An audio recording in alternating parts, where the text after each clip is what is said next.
জ্বালানি সংকট, ভর্তুকির চাপ আর বাড়তি ব্যয়ের বোঝা গিয়ে পড়ছে গ্রাহকের ঘাড়ে। তেল ও এলপিজির দাম বৃদ্ধির পর গ্রাহক পর্যায়ে বিদ্যুতের দাম বাড়ানোর আনুষ্ঠানিক প্রক্রিয়া শুরু হচ্ছে। পাইকারি ও খুচরা দুই পর্যায়ে বিদ্যুতের দাম বাড়ানোর প্রস্তাবের ওপর গণশুনানির আয়োজন করেছে বাংলাদেশ এনার্জি রেগুলেটরি কমিশন।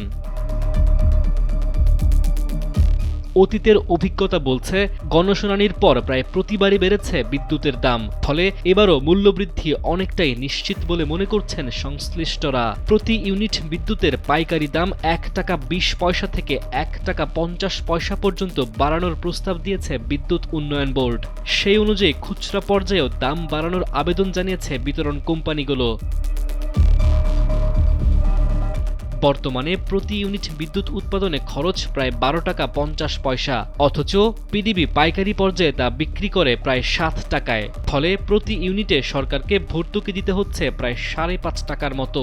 গত অর্থ বছরে বিদ্যুৎ খাতে ভর্তুকি ছিল প্রায় ৪০,০০০ কোটি টাকা। চলতি অর্থ বছরে আরও ২০,০০০ কোটি টাকা অতিরিক্ত চেয়েছে বিদ্যুৎ বিভাগ। বিশেষজ্ঞদের একাংশ বলছেন, বিদ্যুৎ খাতে দীর্ঘদিনের অব্যবস্থাপনা ও উচ্চ ব্যয়ের প্রকল্পের দায় এখন সাধারণ গ্রাহকদের কাঁধে চাপানো হচ্ছে। বর্তমানে ৫০ ইউনিট পর্যন্ত বিদ্যুতের দাম প্রতি ইউনিট ৪ টাকা ৬৩ পয়সা, আর ৬০০ ইউনিটের বেশি ব্যবহারে গুনতে হয় ১৪ টাকা ৬১ পয়সা। এর সঙ্গে যোগ হয় ভ্যাট, মিটার ভাড়া ও অন্যান্য চার্জ। বিইআরসি সূত্র বলছে, লাইফলাইন গ্রাহকদের আপাতত মূল্যবৃদ্ধির বাইরে রাখার চিন্তা করা হচ্ছে।